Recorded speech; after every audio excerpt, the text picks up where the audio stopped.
playing Skullgirls for a long time before So we have the Epic and Smash. fundamentals. We love to see it. Um, so this match, we already know how good Duck Hunt can be. We Duck Hunt's know pretty well going known. in right away, just guns blazing. I mean, I wasn't expecting any of that, but It's you gotta respect the mental mix-up because everyone thinks, oh, Duck Hunt, he's like the pinnacle of a setup character.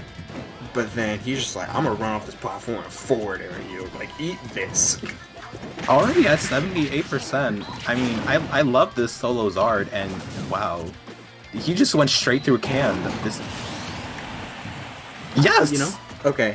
yes. He that looked like the most ratchet flare blitz. But I see where Beast was going for because he saw that Sparky had shielded pretty much everything that Beast threw out at that point. And it's like, your shield is a skittle. If I don't shield poke you, this is breaking it. And I was not expecting Charizard to just go straight through everything he had, but I mean, this is I can see why he wanted to go full Zard for the first like minute of this game. He just He always needs that. completely obliterated him. Well, not completely. He kind of died immediately after, It's even but stocks, so, you know. I guess, I mean, it looks like he wants to use Zard just because of how much damage he can do, because you've seen he did plenty of damage in the small amount of time that, you know, he was playing. Yeah, I know that, according to Lyric, Beast is not like Wi-Fi Squirtle. He thinks Wi-Fi Squirtle is just not worth playing. And he's always been the most comfortable with Charizard. Like, this Charizard has led him to some of his best wins. Like, I remember at Rex made big moves. I think he upset Beast. Beast upset Tamim. Yes, With, I was there for that. with some crazy Charizard up B shenanigans. Yes, So, Charizard up B is a very good option on shield, especially when killing. Like, just because of how fast it is, I can check how fast. I think it's comes frame up, but 6? Frame 7? Something like it that. is. We're both checking it. I should cast it then while you're checking it. Okay, it is frame 9. It starts up on frame 9. Frame 9? So, Okay. Up smash is frame 6. That's right. yeah, so it is definitely a really good move when you want to go for that kill option. I really love how comfortable he is on Charizard. What's it called? Just knowing that, like, Squirtle has his good moments, but not today. Not in this time and moment in our economy. Our Smash Ultimate economy is going down. It's just it's still alive. It's very much alive thanks to everyone. But don't pick up stocks. Don't pick up them stonks in Robinhood for Smash Ultimate economy at the moment. Just like let it lie. I respect it. He let the can stall in mid-air because he down-aired it. And then he, just flicked the can in the air and boom. Charizard's big. He hits the tail. Things go explode. In a game so that was a with very a nice zapper, game one. why does everything explode? Sparky Boom Man. I guess.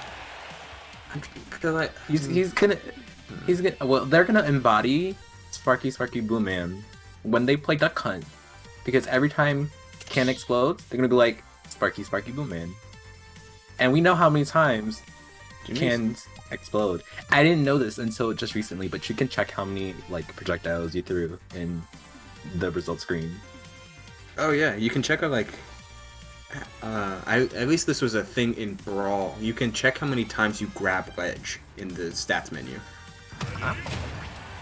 So that's why adding a ledge grab limit was so easy in Brawl to prevent planking, because you can just check out that Meta Knight player's, because of course it's Meta Knight. You can check out his stat screen. It's like, you grab ledge 51 times, DQ'd. So, no planking. No planking in my Super Smash Brothers game for the Nintendo Wii or Switch, please. Not today. No, thanks. Nice, what's it called?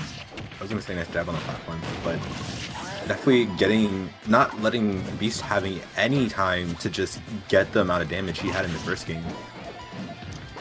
Yeah, one thing that Sparky has just proven throughout multiple sets at this point is he's very content on like how he's playing and comfortable to not overextend. He knows that his character can deal damage, and he knows his character has kill potential once he sets everything up right. And it's a lot easier for things to get set up when your opponent is getting launched 3 or 4 miles at every hit. So, a detriment to playing such a large character into a zoner. So, we might see a little bit more Ivysaur at the start of the second stock, but, you know, Beast has always been the Charizard connoisseur. So we'll never be away from the dragon for long. The dragon? It roars. I wouldn't put it past the dragon to do an obscene amount of damage and just kill him off of one throw. Actually, I know that's very false. I'm so sorry, but I just believe. Can I believe? I'm gonna believe that Beast has the ability. Your faith is soon to be rewarded given this ledge situation. And gonna die to that back air, yes. Yes! The belief, it matters. See, I told you guys. Now all he needs to do is just... Yes. Oh, I thought he was just gonna go back air. But I guess it's only at the ledge. You never approach Charizard when he's at the ledge. Especially if you're at 0%. Because we all know what happened then. It's like... Ooh. Oh my god. Wow! See, what did I tell you? What did I tell you? The belief.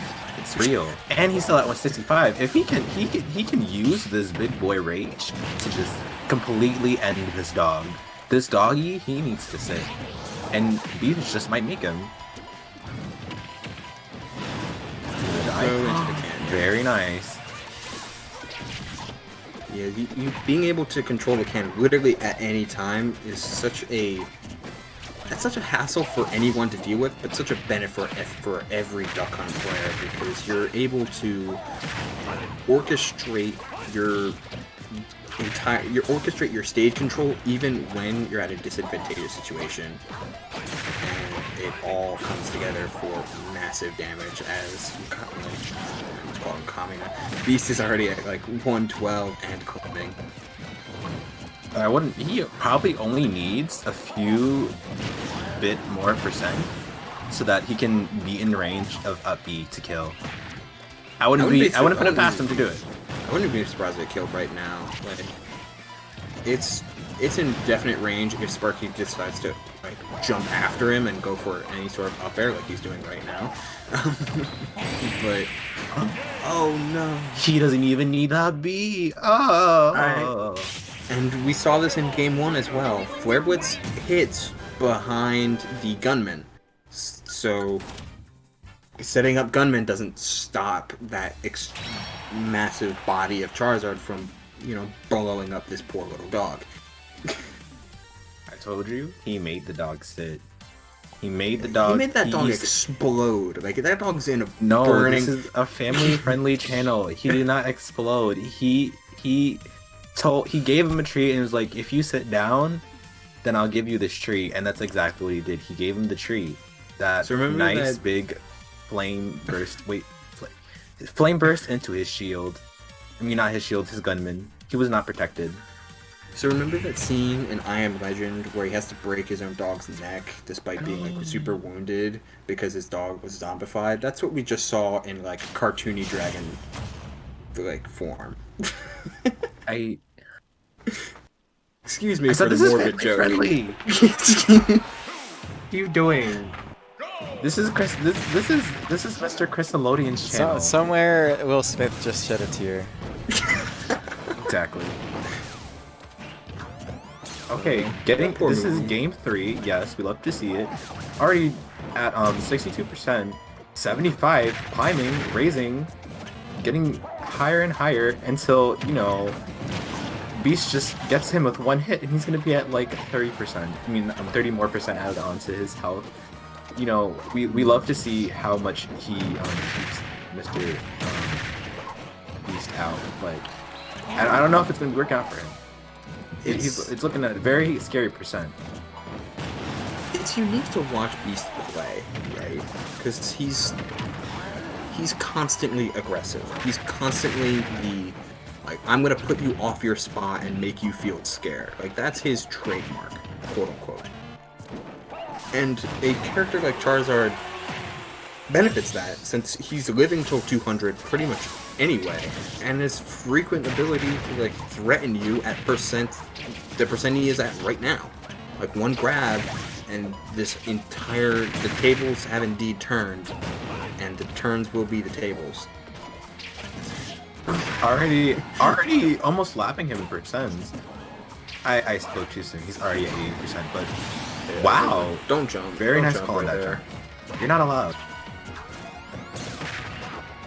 So, I'd like to see, you know, not Beast get hit by 3 of those, what are those called again? Those are like the frisbees? Clay pigeons. Clay pigeons? Oh, Yeah. I see. I don't know why I call them frisbees. I'm so sorry. I mean, they're practically frisbees, because clay pigeons aren't actually pigeons. They're just like clay blocks that people throw to shoot. And I'm Duck so Hunt's sorry. Duck Hunt's whole gimmick is a lot of his moves are triggered by a off-screen third person, that being supposedly the player with the zapper. That's where all those like those targeting reticles are coming up and shooting. Like, it's the zapper player that's shooting the auto reticle? Wait. Auto reticle. No, not wrong reticle. No. I know. So I love that. That was very interesting. So already on his Thanks, you last sound stock, so this interested. wait, no, stop. This is my fault. This is already on this last stock. This is definitely like a different pace from the last 2 games, because we never see Beast. Wait, actually, wasn't he like down a few stocks? I don't remember. I'm so sorry. I'm very forgetful. It's fine. I mean, Sparky has held the lead throughout all of these games. Like, he's been in this situation repeatedly. But the problem with Duck Hunt is, well, okay, not Never mind. right there. It worked. But the problem with Duck Hunt is that his entire game plan is like, it's a lesson in conditioning, basically, to play Duck Hunt, because you're throwing out so much, and you're just watching to see how they react to things in different situations. It's like, if they're in the air while I'm putting down gunmen, and I know he has multiple jumps, do they use their double jump here? Yes? Okay, time to chase them with up air. If I'm holding can in this spot, like on the PS2 platform, do they decide to avoid that side of the stage completely, or are they going to feign ignorance and just hit my own can back at me? It's all about reaction and reaction and compromise and capitalization on those reactions. Something that I want to point out that I remember before we went on quarantine, I think Sekai Dago I think he's from Chile. I forgot where he's from specifically. He came to what's it called?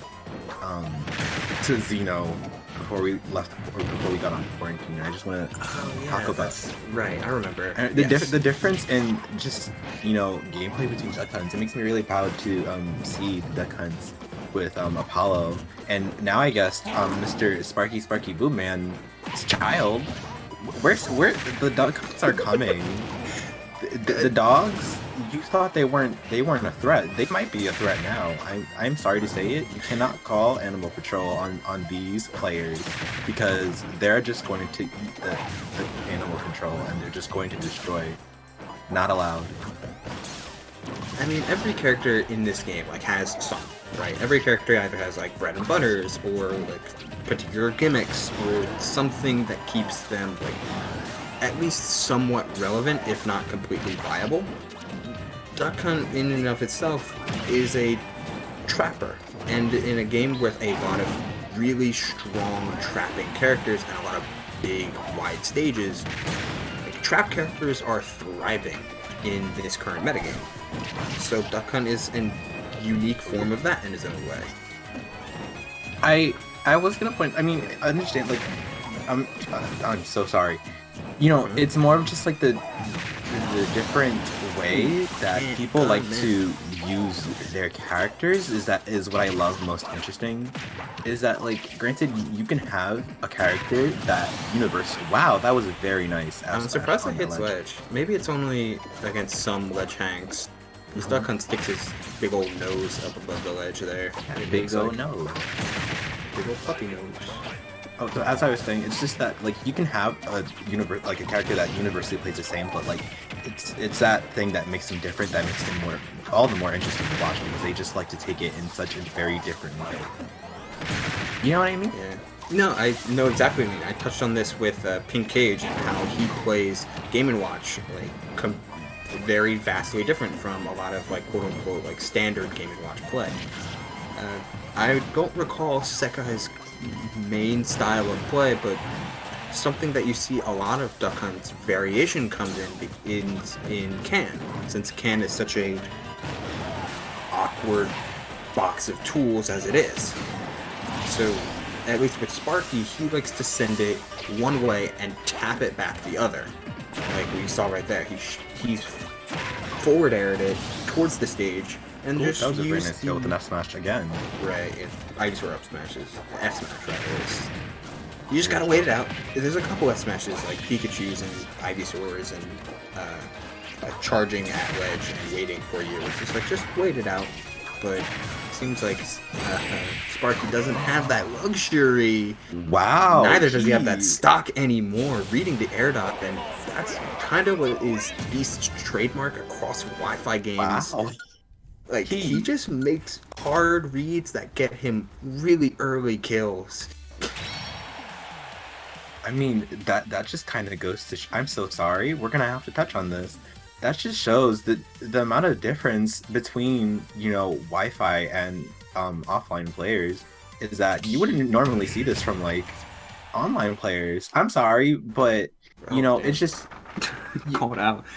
I'm sorry. It just has to be said. You know it's the truth. We both know this is the truth. We all know this is the truth. But, you know, it's going to be more interesting to see how people get these big brain plays online, because, you know, granted, it already wasn't, you know, a bad thing when it was offline, but now that there's, like, how many frames of added lag, we're going to see some... Anywhere from 5 to 11. We're about to see some nice plays. I can just feel it. You know, Beast has proven us multiple times that he has made this dog sit. He is animal control, and he's ready to suffer at the hands of dog. It is I, your worst nemesis, dog. Yeah, that happens. And he just died. The super armor coming in from the up B. I told you, he made the dog. Never mind. He was handled in that moment. He was dragon handled. Dragon handled. Yes. Very even. Going back to being even. You know. You ever watch that show Dragon Tales? Sorry to like think about random thoughts in my head. I don't wait. That was like my favorite kids show. Oh, God. Please stop. I was a wholesome child, and I don't know what happened after that. But we're not talking about me. We're talking about how Ivysaur's already at 100%. You've seen it positioned multiple times, and I just want to know, what is it? Oh, never mind. I spoke too soon. The dragon is back. The dragon is back, and he's ready to destroy. Never mind. He didn't even get that grab, so it was very sad that Can just exploded on him. And very nice parry. Beast is, like, for lack of a better phrase, Beast is trying his damnedest to hold forward into Sparky's, like, shenanigans. And to his credit, the set count's 2-2 right now. So holding forward has done enough to get him, like, sets and stocks. But I mean, I'm gonna be very honest. That's just a thing. Some people don't know that that's how you have to kind of approach matchups. Is that you just have to kind of close the distance between you and that person that's trying to camp you out. Like Olimar loses to, like, characters who can close the distance easily. You know, I wouldn't put it past Duck Hunt to have a few matchups where you have a really good character that can just, close the distance that fast that it might, just be a struggle. And Beast is just showing his point of view when it comes to playing it very aggressive, especially with Charizard, just trying to close the distance as much as he can. Very nice. He's trying to end this dog. He's trying to end this dog, trying to give him his vegetables. He needs to have vegetables. Ivysaur is giving him his daily dose of greens. Most dogs can eat like certain vegetables. I think dogs can't eat onions actually. Wait, onions is a vegetable? I would consider onions vegetables. Wait, I don't want to talk about it. I'm so sorry. What? Are onions not vegetables? I wouldn't know. I'm not the smartest. He's not gonna die from that. I wouldn't put it. I mean, if he's gonna keep on kicking him out. Oh wow, my God. It happened again. I'm pissed. Oh wow. he did that. I was gonna say, if Sparky isn't, smart about it, he's gonna die to something, and that's exactly what happened. 70% is kill percent for Beast, and he proved that with Ivysaur in the last game and Charizard in 2 of them, or I guess in this case 80%. Like if you try and take center, or if you try to do anything rash, and you're at like a kind of red-ish percent, you're eating this Flare Blitz and exploding.